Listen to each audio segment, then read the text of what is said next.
ইসলাম পয়দা হয়ে যায় ইসলামের দুশমনের ঘরে।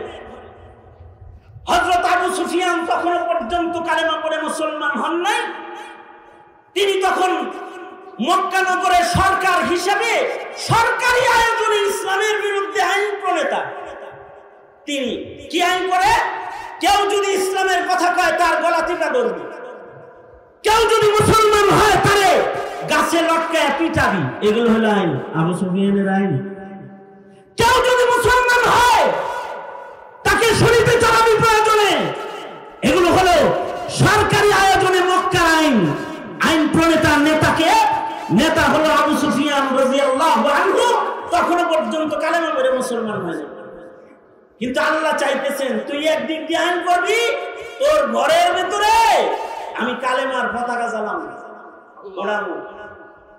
একদিক দিয়ে আবু সুফিয়ান ইসলামের বিপক্ষে কথা কয়, আর আরেক দিক দিয়ে আবু সুফিয়ানের কন্যাকে আল্লাহ তাআলা ইসলামের দৌলত দান করেছে। হযরত উম্মে হাবিবা রাদিয়াল্লাহু আনহা নিজে না, শুধু স্বামী সহ স্বামী স্ত্রী দুজন কালেমা পড়ে মুসলমান হয়েছে।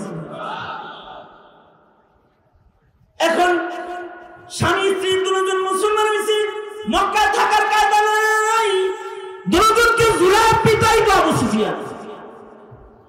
রাতারাতি হিজরত করে হাবশায় চলে গেছে। নাজ্জাশী বাদশা মুসলমান হয়ে গেছে, মুসলমানদেরকে আশ্রয়দাতা। মুসলমানরা গোপনে ইসলাম যারা কবুল করে তারা হিজরত করে করে হাবশায় চলে যায়। কারণ হলো তখনও হুদায়বিয়ার সন্ধিপত্র বাস্তবায়িত। ইসলাম কবুল করলেই মক্কায় থেকে হিজরত করে মদিনায় যাওয়া যায় না। হাবশায় যে অবস্থান করতেছেন, আল্লাহ যদি কাউকে সরায় দেয় ইসলাম কবুল করার পরে গাড়ে ধাক্কা দিয়ে সরায় দেয়। হযরত উম্মে হাবিবা একদিন স্বপ্নে দেখতেছেন ওনার স্বামীর চেহারা পাল্টায় গেছে। ভয় পেয়ে গেলেন, স্বামীর চেহারা পাল্টায় গেছে, তাইলে কি আবার ইসলাম ছাইড়া দিব না? সত্য সত্যই ঘটনা তাই ঘটলো। দুইজন মুসলমান হইছে, একজন ইসলামে অটল আছে, কিন্তু স্বামী খ্রিস্টান হয়ে গেছে। খ্রিস্টান মেয়ের পিছু ধরে পালায় গেছে। ইসলামের উপরে উম্মে হাবিবা অটল রয়েছে। ইসলামের জন্য কত কোরবানি দিল, মক্কা নগর ছাড়লো, বাপের ঘর ছাড়লো, ভিটা বাড়ি ছাড়লো, হাবশায় আসলো। যে স্বামীর হাত ধরে হাবশায় আসলো, এই স্বামীও খ্রিস্টান হয়ে গেল। কত সহায়ত্ব! হযরত উম্মে হাবিবা বলেন, হাবশায় আমার এমন এক জীবন শুরু হয়ে গেল যে আমার উপরে যেন একটা ঘূর্ণিঝড় চলছে, মহাসংকট, আমার কেউ নাই। সংকটের ভেতরেও যখন আমি আমার আল্লাহকে ডাকতেছিলাম, আমার আল্লাহ খুশি হয়ে গেল। আমার সুখের দিন চলে আসলো, আধার কেটে গেল, আলো জ্বলে উঠলো। আমার ঘরের দরজায় নাজ্জাশী বাদশার পক্ষ থেকে পয়গাম সহ এক দাসী দাঁড়ানো দেখলাম, চিঠি লইয়া আগমন করেছে। দরজায় দাঁড়ায় জিজ্ঞেস করলাম, এহে দাসী কোত্থেকে এসেছো? নাজ্জাশী বাদশার পক্ষ থেকে এসেছি। কি নিয়ে এসেছো? উম্মে হাবিবা তোমার বিয়ার পয়গাম নিয়ে এসেছি। কিসের বিয়ের পয়গাম? তোমার কাছে বিবাহের পয়গাম পাঠাইছে হাবিবুল্লাহ রাহমাতুল লিল আলামিন মুহাম্মাদুর রাসূলুল্লাহ সাল্লাল্লাহু আলাইহি ওয়াসাল্লাম বাদশার মাধ্যমে তোমার কাছে বিয়ের পয়গাম পাঠাইছেন। তুমি যদি রাজি হও তাহলে রাহমাতুল লিল আলামিনের ঘরে যাইবা, বউ হয়ে যাইবা। হযরত উম্মে হাবিবা বলেন, জিন্দেগীর সবচেয়ে সুন্দর সময় আমার এসে গেল, যে আমি যারে পাইতে চাই, আমি যাকে আখিরাতে পাইতে কালেমা পড়েছি, তাকে আমি দুনিয়ায় পাইয়া গেলাম। যারে আমি পরে পাইতে চেয়েছি, তাকে আমি আগে পাইয়া গেলাম। যে আল্লাহরে পাওয়ার জন্য, খুশি করার জন্য আমি হিজরত করেছি, সেই আল্লাহ তাআলাকে আমি কাছে পাওয়া গেলাম। কারণ মুহাম্মদুর রাসূলুল্লাহ সাল্লাল্লাহু আলাইহি ওয়াসাল্লাম নিজের থেকে কিছু কয় না। রাসূল যেহেতু পয়গাম পাঠাইছেন, এই পয়গাম রাসূলুল্লাহর পক্ষ থেকে না, এই পয়গাম আসমানের মালিক আল্লাহর পক্ষ থেকে। কারণ রাসূল আল্লাহর নির্দেশ ছাড়া কিছু করে না। তার মানে মহান আল্লাহ আমার দিকে নজর দিয়েছে, মহান আল্লাহর নির্দেশে আমার বিবাহ অনুষ্ঠিত হইতেছে রাহমাতুল লিল আলামিনের সাথে। হযরত উম্মে হাবিবা কালেমা পড়া রাসূলের ঘরে ঢুকে পড়লেন। কাফেরের ঘরে জন্মে নবীর ঘরে বউ হয়ে গেছে। তখন পর্যন্ত আবু সুফিয়ান কালেমা পড়া মুসলমান হয় নাই, কিন্তু উম্মে হাবিবাকে উম্মুল মুমিনিনের চেয়ারে আল্লাহ তাআলা বসাইছে। এটা আল্লাহ বসাইছে। আল্লাহ যদি কারোর উপরে খুশি হয়, সংকটের ভেতরেও তাকে দিনের মজা দেয়, দিনের উপরে চলা তাকে সহজ করে দেয়। যতই সংকট হোক, রব রাজি থাকলে দিনের উপরে চলার লজ্জত বেড়ে যাবে, দিনের উপরে চলা সহজ হয়ে যাবে।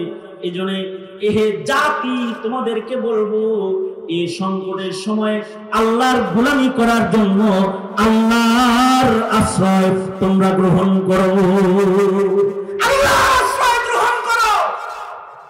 যখন তোমার শক্তিতে কুলাচ্ছে না ইসলামের উপরে চলা, যখন তোমার শক্তিতে কুলাচ্ছে না ইসলামের কথা বলা, তো তুমি তোমার রবকে বলো। তোমার রব তোমার মুখের কথা পুরা করার ওয়াদা করেছে। তুমি যদি গোলাম হও তাহলে তুমি গোলামের মতো গোলাম হলে তোমার কসম পুরা করে আল্লাহ তাআলা নিজের হাতে তোমার ভাগ্যকে পরিবর্তন করে দেবে। ওয়াদা করনে ওয়ালা আল্লাহ তাআলা।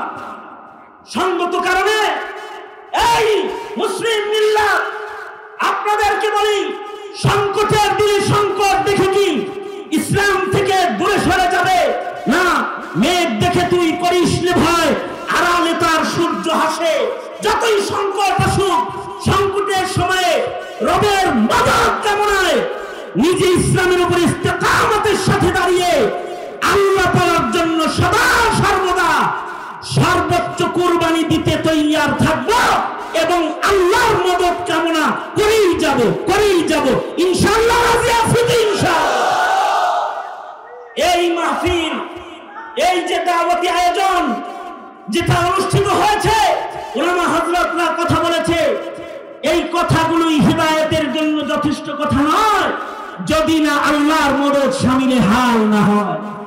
সুতরাং আসুন সকলে আল্লাহর দিকে মুতাওয়াজ্জু হই, আল্লাহর মদদ চাই, আর ঈমানের উপর অটল থেকে সামনে বেড়ে যায়।